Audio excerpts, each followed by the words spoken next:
Hello hackers and tech enthusiasts. Welcome back to the Hacker's Journal. Today, we've got some breaking news from the world of cybersecurity that underscores the ongoing battle against ransomware. In a recent and highly coordinated law enforcement operation, key individuals in Ukraine have been apprehended, suspected to be the masterminds behind several notorious ransomware schemes. This is the Hacker's Journal, and in this video, we'll delve into the details of this operation, the significance of the arrests, and the broader impact on the ever-evolving landscape of cybercrime. But this is not our normal video, because we've seen some serious feedback from you guys. We saw some feedback which needed some serious work to change, but we've changed it. So from now on, this channel will be more personal. At first, some scripts lacked a lot of authentic personality because the team working on these videos was quite big. From now on, it's just me doing research on topics. As some might have noticed, I am inspired by hacking and hacking stories, but I'm no expert myself.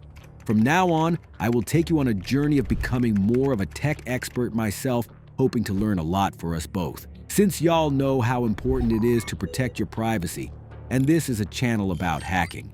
I already started hacking a bit of myself and stole this voiceover.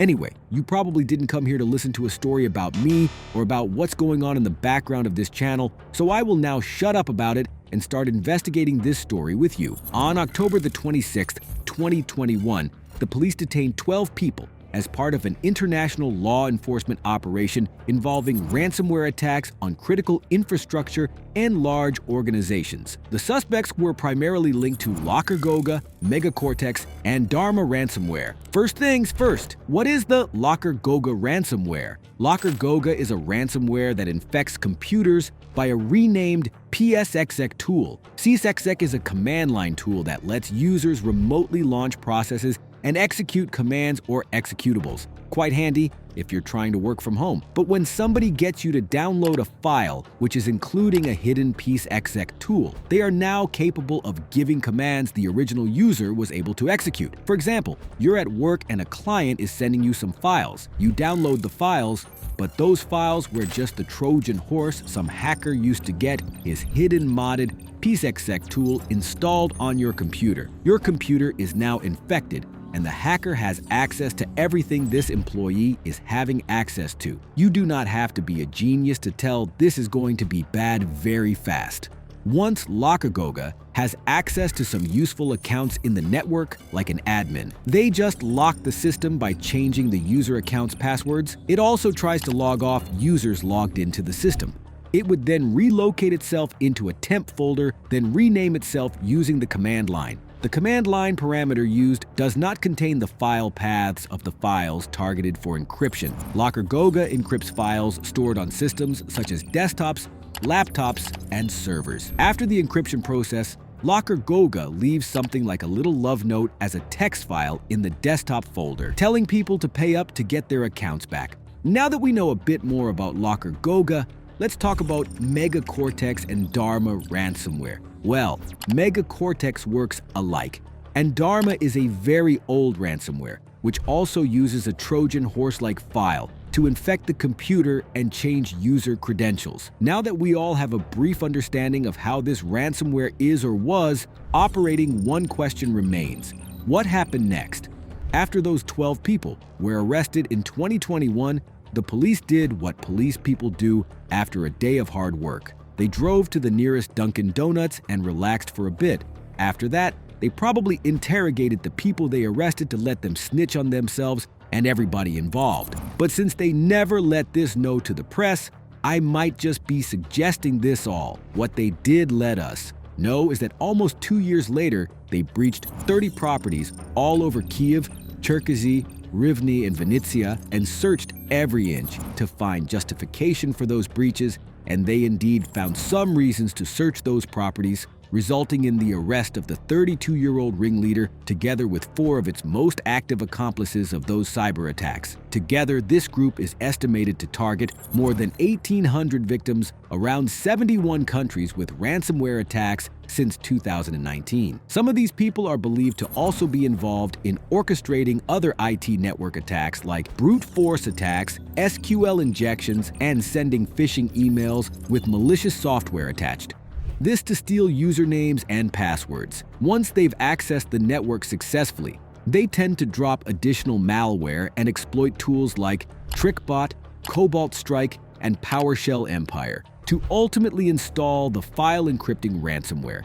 This all seems like a lot of work if you ask me. First, find a target on Facebook or at your local Walmart. To then stalk them, know everything about them, where they live, with who they live, what their hobbies are, what their dog's name is, what their first childhood love is named, know what they eat, how many times they go to the bathroom on a day.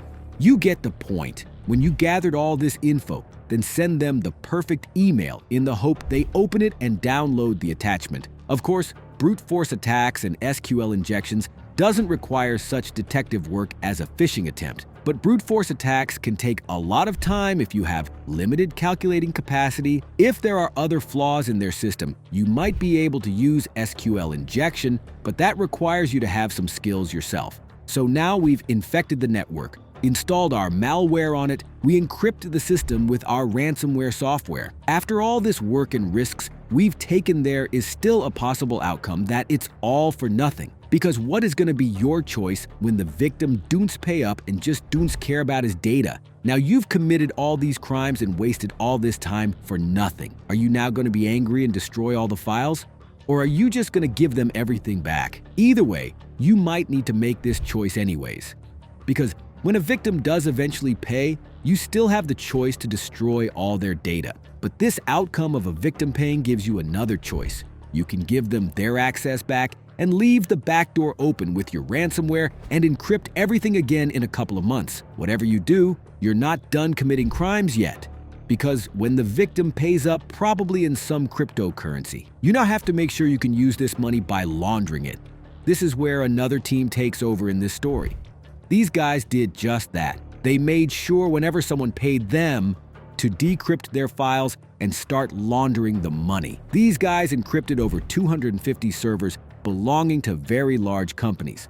This resulted in losing over several hundreds of millions of euros, Europol said. It took the collaboration of more than 5 countries to arrest this hacking group. Some of those countries were France, the Netherlands, Germany, Norway, Switzerland, the US, and of course, Ukraine. If it wasn't for this collab, these hackers would probably never have been caught. This whole story highlights the importance of teamwork. If a single person would have orchestrated this attacks, the impact would probably have been much less. Now that the hackers were working together, they have created bigger opportunities, resulting in a bigger impact on the victims. But when we take a look at Europol, if one cop would have thought, I'm gonna catch these guys myself, he probably wouldn't be able to catch these hackers. What makes it even more impressive is that these countries had to work together to catch these criminals. And of course, if the victims never had spoken up about being a victim, the police would never be able to even think about these hackers. So what can we conclude about all of this? First of all, you might have noticed that English isn't my main language.